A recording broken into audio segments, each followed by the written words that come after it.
როცა იქნება დასრულდება რუსეთ-უკრაინის ომი, ანუ რუსეთი დაასრულებს ამ ჯოჯოხეთურ ომს, ჯოჯოხეთურ შეჭრას, მკვლელობებს 25 წლის ბოლოს, 26 წლის დასაწყისში, 26 წლის მიწურულს, 27 წლის დასაწყისში, ოკეი, 27 წლის ბოლოს. 2 წელიწადში, 3 წელიწადში, 6 თვეში, 8 თვეში ვერავინ ვერ განსაზღვრავს, ვერავინ ვერ განჭვრეტს ამას, გააჩნია როგორ განვითარდება მოვლენები საერთაშორისო ასპარეზზე. ყველაზე უარეს შემთხვევაში, უკრაინა დროებით de facto დაკარგავს ყირიმის ნახევარკუნძულს, რომელიც მას ისედაც დაკარგული აქვს 2014 წლიდან და დონბასს, ანუ დონეცკსა და ლუჰანსკს, რომლის 30%-ს აკონტროლებს ახლა თავად, მაგრამ ოკეი, ჩავთვალოთ, რომ 100% გადავა ჯოჯოხეთური იმპერიის, პუტინის იმპერიის, რუსეთის კონტროლ ქვეშ. კიდევ დავამატოთ თუ გნებავთ. მაგალითად დაკარგავს უკრაინა დროებით კვლავ ვიმეორებ ხერსონის ნახევარს და ზაპოროჟიეს დაახლოებით 60%, 70%-ს. ყველაზე უარეს შემთხვევაში. De jure arts ყირიმს, არც დონბასს, არც ხერსონს, არც ზაპოროჟიეს არავინ არ აღიარებს ამ ტერიტორიებს რუსეთის ნაწილად. არასოდეს არ აღიარებს. აი, გერმანიის დემოკრატიული რესპუბლიკა, როდესაც ბერლინის კედელი აიგო გასულ საუკუნეში 40-იან წლებში, გერმანიის დემოკრატიული რესპუბლიკა კიდე იყო აღიარებული de jure სახელმწიფოდ, იმიტომ რომ ასე მოილაპარაკეს, ასე შეთანხმდნენ. ახლა ამ შემთხვევაში de jure არ იქნება აღიარებული რუსეთის შემადგენლობაში არც ყირიმი, არც დონბასი, არც სხვა ის ტერიტორია, რომელსაც ძალადობრივი გზით იპყრობს, ან მომავალში დაიპყრობს რუსეთი. მუცელამოუყორავი ქვეყანა. ეს ხო ვიცით. უკრაინა მე ვთქვი და ახლაც გავიმეორებ და ყოველთვის გავიმეორებ ამას. ჯიუტად გავიმეორებ, ხო? ჯიუტი ვარ მე.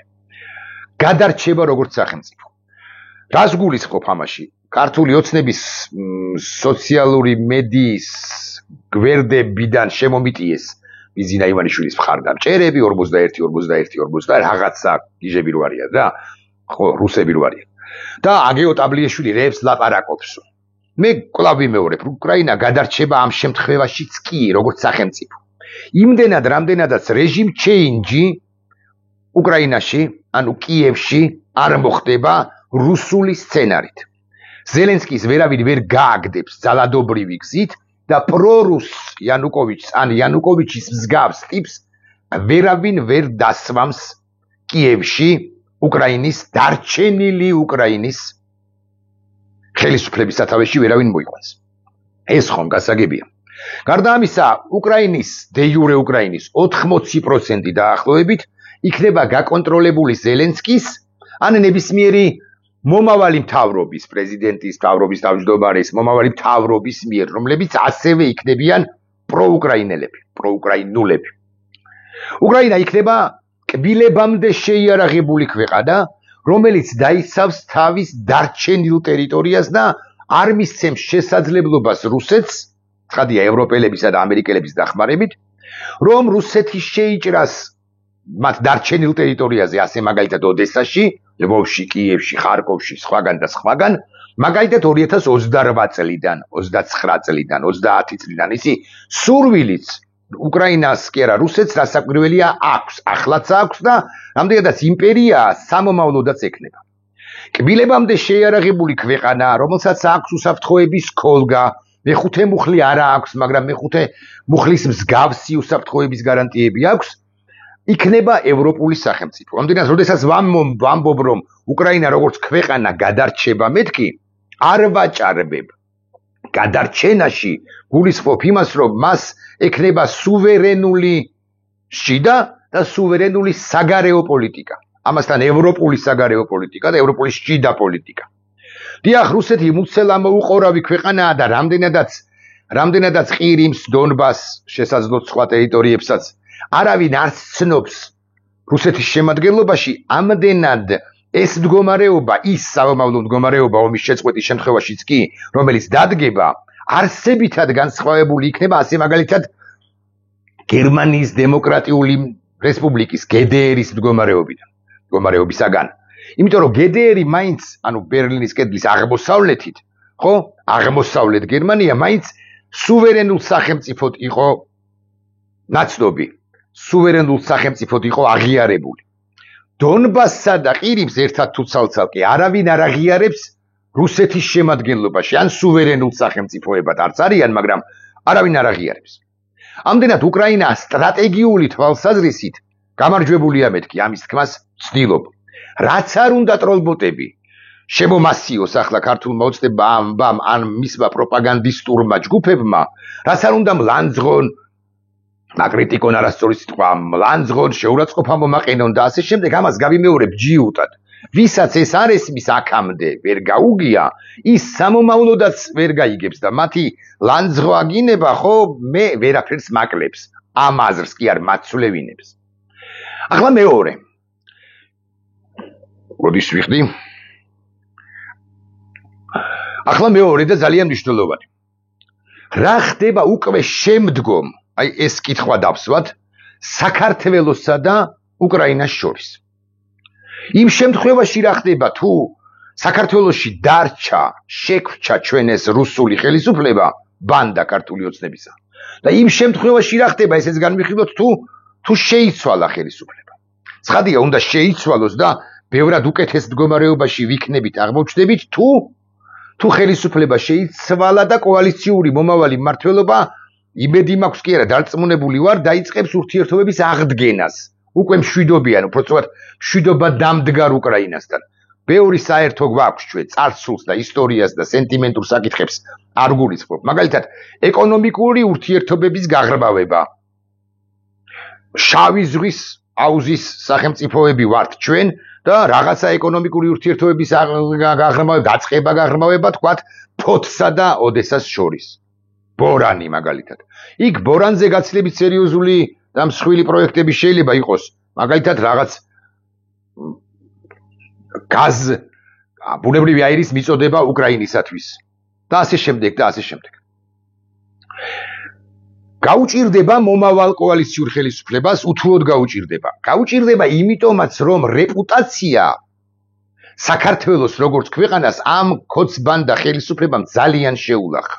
ნდობა რიგით უკრაინელს არა აქვს უბრალოდ საქართველოს ქართული საზოგადოების და უფრო ზუსტი რომ იყო ქართული სახელმწიფოს მიმართ და არ ექნება მაშინაც კი თუ ხელისუფლება შეიცვლება იმდენად ამეტასტაზა ან მეტასტაზები გაუჩინა ცუდი ქვეყნის ცუდი მეტასტაზები გაუჩინა ავთვისებიანი მეტასტაზები გაუჩინა ბიძინა ივანიშვილის ხელისუფლებამ ქართულ სახელმწიფოს როგორც ასეც.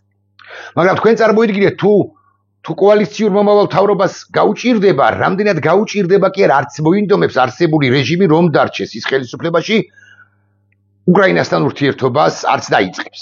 არანაირ ურთიერთობას არ დაიწყებს. არც ეკონომიკურს, არც უსაფრთხოების სფეროში, არც ჯანდაცვის სფეროში. ეხლა წვრილ საკითხებზე შეიძლება შეთანხმდნენ ხოლმე როგორც ამას წინათ შეთანხმდნენ იმაზე რომ თვითმფრინავი ჩამოვიდა ბორტი და წაიყვანა ის პირები, რომლებიც რუსეთმა ეგრამაგის პასუხიერად საზღვართან მოგვიყენა და ისინი იყვნენ სწორედ დონბასში სასჯელ მოხდილი უკრაინის მოქალაქეები და რატომღაც ჩვენ მოგვიყენა, იმიტომ რომ მოგვიყენა რუსეთმა რომ აერია ჩვენსა და უკრაინას შორის ისედაც არეული ურთიერთობები, მაგრამ უკრაინამ გამოიჩინა კეთილი ნება, სწორე მოიქცა რასაკვირველია კეთილი ნება არ ქვია ამას, წაიყვანა მისივე ქვეყნის პატიმრები რუსებმა რომ გადმოგვიგზავნა აქეთ.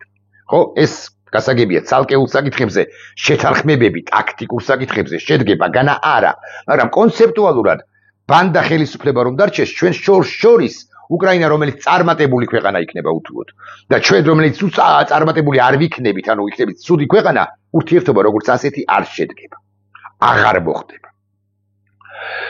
რა დააბრუნებს ხელისუფლების შეცვლის გათვალისწინებით უკრაინელთა გულებში საქართველოს?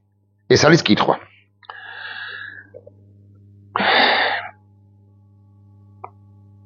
გოდიში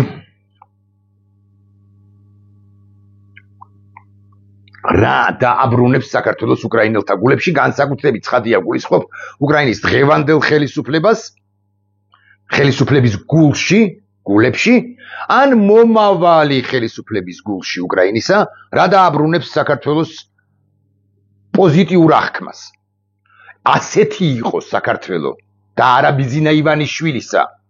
რა ათქმევინებს უკრაინელებს, იმიტომ რომ პრაგმატული ინტერესებიც არის უკრაინა ჩაგვჭიდებს კი ხელს სამომავლოდ თუნდაც როცა ხელისუფლება შეიცვლება ჩვენთან და იტყვის რომ ესენი სიმსახურებენ ძვირფასო ევროპელებო ევროინტეგრაციას, ევროატლანტიკურ ინტეგრაციას, ესენიც იყვნენ ჩვენამდე იყვნენ მსხვერპლნი რუსეთის აგრესია მათზე იყო, მათზე გადავცელდა პირველ ყოვლისა გასული საუკუნის 90-იან წლებში. ემოციურ, პრაგმატულ დონეზე არ ვიცი. შესაძლოა ბევრი რამ იყოს ეკონომიკური ურთიერთობების გაღრმავების აუცილებლობა, მსხვილი ან მეგა პროექტები და შეიძლება არც იყოს. მაგალითად, შავი ზღვის, ხსენებული შავი ზღვის სივრცეში, რეგიონში. სხვა საკითხებიც, ექსპორტი, იმპორტი და ასე შემდეგ, ეკონომიკური საკითხები. მაგრამ ჩემი აზრით, ჩემი ხმარწმენით,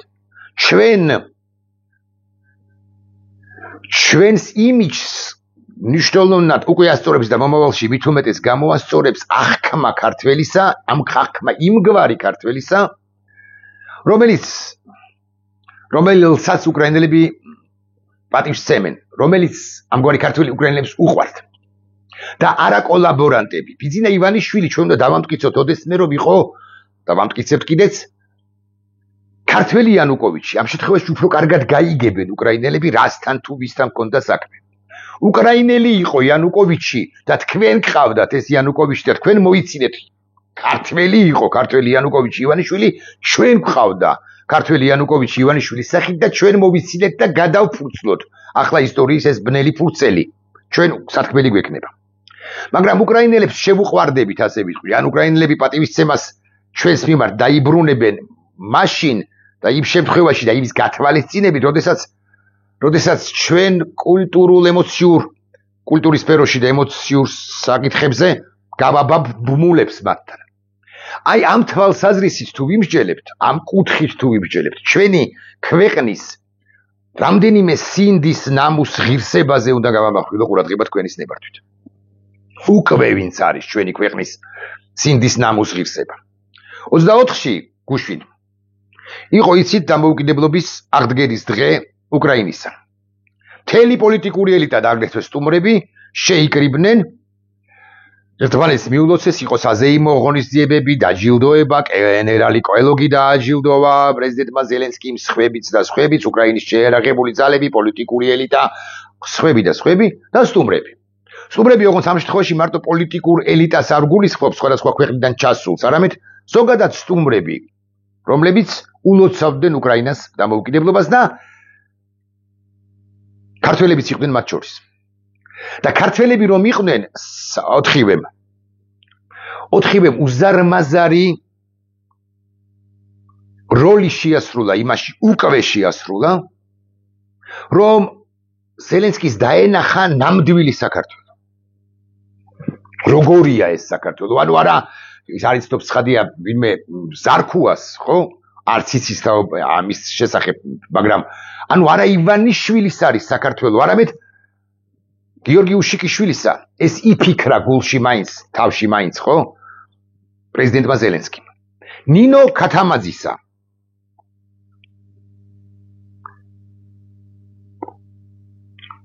ნიკოლოზ რაჭველისა.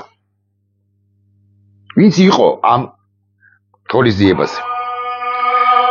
აი გიორგი უშიკიშვილი. წარმოუდგენელია საქართველოს ხალხის ამ სინდის გიორგი უშიკიშვილს არ გადაუხადო მადლობა, არა იმიტომ რომ ის საუკეთესო მღერის გასაგებია, რომ ის საუკეთესო მღერის. არამედ იმიტომ უნდა გადაუხადო ფონად იყოს, ხო? იმიტომ უნდა გადაუხადო მადლობა, რომ ჯერ თავადაც ვერ ხვდება ბოლომდე კარგად, თუმცა შესაძლოა ხვდება ეხლა მეც რაც ვამბობ ასე, რამდენად დიდ როლს ასრულებს ის სამომავლო ქართულ-უკრაინულ ურთიერთობაში, აი ამ ერთი ნამღერით. ნინო ქათამაძე.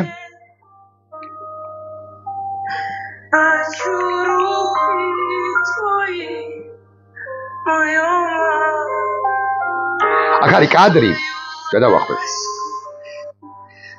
ნიკოლოზ რაჭველი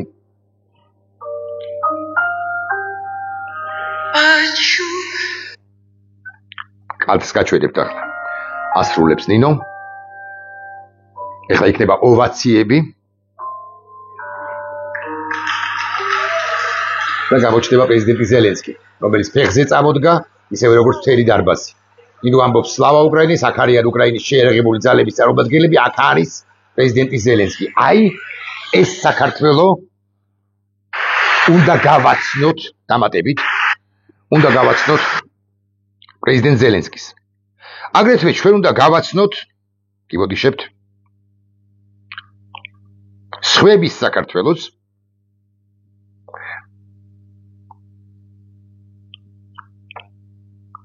იმ ადამიანებისა ვინც უკრაინაში არის ახლა და სამოქალაქო პირებს ნაკლებად გულისხმობ მაგალითად ხო ამასთან დაკავშირებით ვიტყვი კიდევ არა იმიტომ რომ ვინმეს ვეჯიბრები ცხადია არა მაგრამ რამდენად ჩემთვის არის ცნობილი არც ერთი სხვა ხალხის წარმომადგენელი კულტურის სფეროდან შეიძლება იყვნენ ახლა მეც ბევრი არ ხურო ხო შეიძლება იყვნენ ესწრებოდნენ ამ საზეიმო ღონისძიებას და ასე შემდეგ მაგრამ პოსტსაბჭოთა სივრცეს გულისხმობ და არა მხოლოდ პოსტსაბჭოთა სივრცეს იქნებოდნენ რა საკვირველია მაგრამ არც ერთი სხვა ხალხის წარმომადგენელს ასეთი აი ნინომ რაც გააკეთა გიორგიმ რაც გააკეთა ხო ნიკოლოზ რაჭველმა რაც გააკეთა ესეთი ძაფები არ გავუბამთ მათთან ვინმეს კი არ ვაკნინებ ხა ან არც ვასახელებ ხო მით უმეტეს ხო ქართველი ყველაზე კარგად გრძნობს იმ ტკივილს რომელიც აქვს უკრაინელებს ამის დასტური რასაც ახლა გითხარით არის ისიც რომ ხო 210 თუ 207 თუ რაღაცა ქვეყანა სოფლიოში და აქედან ბევრი რასაკვირველია უჭერს მხარს უკრაინას მე მესმის რომ პორტუგალიისგან შეერაღებული მეომრები შეიძლება არიან კიდეც უკრაინაში კანტი კუნდათ 3 4 15 17 არ ამგონია გულახდილად გეტყვით მაგრამ ნუ 20 პორტუგალიელი შეიძლება იბრძვის ახლა უკრაინაში უკრაინისთვის მეორე მხრივ პორტუგალიას როგორც არც არაფერი არ ემუქრება ნატოს წევრი კი არის ხო პორტუგალია ვერ აღიქვამს კარგად იმ საფრთხეებს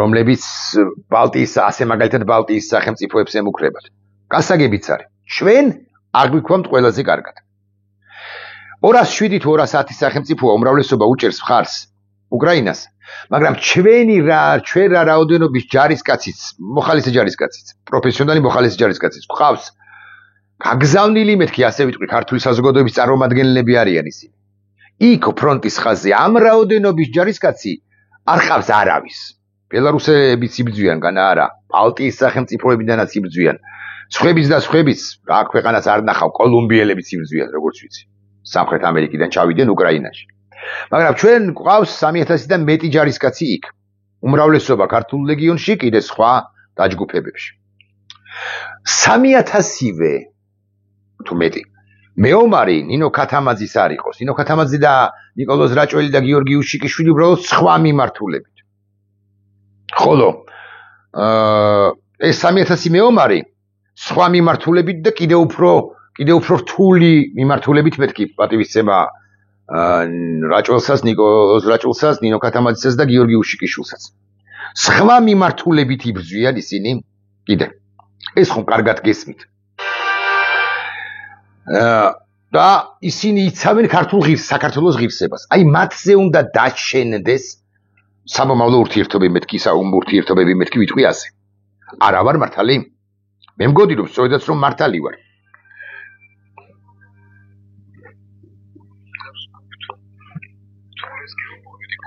ფორმულამ გამოაქვეყნა ვიდეო ბლოგი კი არა ვიდეო მიმართვები ახსანაია იწყებს ჩვენი ერების მე გიორგი თარგამაძე ხაზავს ურთულეს გეოპოლიტიკურ ტრაექტორიას და გადის მკვლელ ისტორიულ გზას ცივილიზაციური არჩევანის დასაცავად. წინაპრების გაწევის შობა და ია ბუღაძე გვაითულებს და დღეს აჩიკო გულედანი სხვები და სხვები ეს თანამებრძოლეს ხო რო არ დამავიწყდეს ბექა გოჩიაშვილი რო არ დამავიწყდეს ეხა გადავახვიე ბექა გოჩიაშვილი იმხსენებულ 4 პირთან ერთად. ეს ვინც უკრაინაშია, შეიძლება სხვებიც არიან, პოლიტიკოსებს არ გულისხმობ. აი, ხელოვნების წარობა, ხელოვნების სფეროს წარობადგენლები, ხო? მაგრამ ამ 4-ს განსაკუთრებით დიდი მადლობა უნდა გადაუხადოთ. ისინი არიან სინდისი საქართველოსი, ღირსება საქართველოსი და ასევე საქართველოს ღირსება არის ყველა ის მეომარი, ვინც ახლა უკრაინაში არის და საქართველოსთვისაც, ან თუ გეუბნებით ესე ვიტყვი, უკრაინისთვისაც, მოკლედ ამ ორი ქვეყნისთვის იბრძვის. ეს არის ერთი ომის ორი ფრონტი. აქ უბრალოდ ჩვენთან არ მიმდინარეობს ომი რუსებთან კონვენციური, თუმცა მიმდინარეობს ჰიბრიდული ომის სხვა ელემენტები აქვს ჩართული და გამოყენებული რუსეთს და ჩვენ როგორღაც ამ ყველაფერს ვუპირისპირდებით. და კითხვა ისევ. როგორ ვაწყობთ ურთიერთობას უკვე საბომავლოდ გამარჯვებულ, ან იმგვარად გამარჯვებულ უკრაინასთან, როგორ გამარჯვებულზეც ვილაპარაკე მე უკრაინის დარჩენილი ტერიტორიისა. ეს ბანდა ქოცნება ამას არ გააკეთებს. მომავალ ხელისუფლებას სჭირდება მშვიდობის ელჩები, ან ქართველი ერის ელჩები, თუ გდებათ ასე ვიტყვი, რომლებიც კი არ შეევედრებიან უკრაინის ხელისუფლებას, რომ აქაო და ბოდი დავიწყოთ ახლა ურთიერთობები, არამედ აჩვენებენ რამდენად მნიშვნელოვანი ქვეყანაა კულტუროლოგიური თვალსა, ფილოსოფიური თვალსაზრისით საქართველო მათთვის. როგორია ნამდვილი საქართველო. და მე უკვე ბიზნესი კერძო, უკრაინული ბიზნეს ქართულთან კერძო დაალაგებს რაღაც აღებმიცემობის ამბავს. სახელმწიფოები დაალაგებენ წესით და რიგით. მაგალითად უსაფრთხოების ქოლგის ამბავს. ჩვენ ვითარამშრომლებთ ასაკურველია ჯანდაცვის სფეროში, განათლების სფეროში და სხვადასხვა საკითხებში. ყველაფერში, რაც ქართულმა ოცნებამ ჩაჩეხა. რატო ჩაჩეხა? ნუ ღარ მკითხავთ. იმიტომ რომ რუსეთიდან იყო ბრძანება, ზაკაზი, უკაზი, პრიკაზი მოსული, რომ უკრაინასთან ნაკლები კი არა, კონტაქტი საერთოდ გაწყვიტეთ. აქვე ერთი დეტალიც. გუშინ უკრაინის დამოუკიდებლო, ესე იგი მე გუშინ რამდენიმე ვიდეო ჩავწერე უკრაინასთან დაკავშირებით. ერთი 2 დღის წინ ჩავწერე ღამე 24 რო დადგა ღამის 2 საათზე. პირველ საათზე 2 საათზე. მე გუშინ დღის განმავლობაში კიდევ ერთი ვიდეო ჩავწერე, თუ არ ვცდები, შესაძლოა 2-იც უკრაინას სადაც არის ხსენებული და ერთ-ერთ ვიდეოში ვთქვი, რომ აი მეთქი საქართველოს დე-ფაქტო ხელისუფლებას ამ წამამდე მეთქი და 6 საათსაც ვასახელებ, აღარ მახსოვს რომელ საათს, 2 საათს, 3 საათს. ამ წამამდე მეთქი უკრაინისთვის დამოუკიდებლობის დღე არ მიულოცავს მეთქი არც კობახიძეს, არც მთავრობას, არც ქართულ ოცნებას, არც რომელიმე მინისტრს, არც უმრავლესობას, პარლამენტს, პაპუაშვილს თუ შმაპუაშვილს. იმიტომ არა რომ ჩემი მიმართვა ნახე, ცხადი არა და ჩემი ვიდეო ბლოგი ცხადი არა. საღამო ხანს გამოჩნდა ირაკლი კობახიძის მიმართვა. იფიქრეს და რასაკვირველი არც წასცდენიათ რომ მიელოცათ, არც წაუფიქრებიათ რომ მიელოცათ ზელენსკისთვის, ეს გასაგებია. ზელენსკი მათი მტერია, კონცეპტუალური მტერია. მაგრამ უკრაინელ ხალხს კი ესე მშრალად მიულოცეს, აი გილოცავთ დამოუკიდებლობის დღეს. გისურვებთ მშვიდობას, გამარჯვებას არ ახსენებენ სიტყვას და კეთილდღეობას. გამარჯვებასაც კი ვერ ამბობენ. აღარ ვლაპარაკობ იმაზე, რომ ისინი არ ახსენებენ ჯოჯოხეთურ ომს, რუსეთს როგორც ოკუპანტს, აგრესიას და ასე შემდეგ. აი კოლუმბიელი რომ მიულოცავს, კოლუმბიის მთავრობა რომ მიულოცავს ვიეტნამის მთავრობას. ურუგვაის მთავრობა რომ მიულოცავს ვინ დავასახელო არც ვიცი. მონღოლეთის მთავრობას, დამოუკიდებლობას. დაახლოებით აი ისეთი ემოციური მესიჯი მოდიოდა ირაკლი კობახიძის მილოცვიდან. ასეთ მილოცვას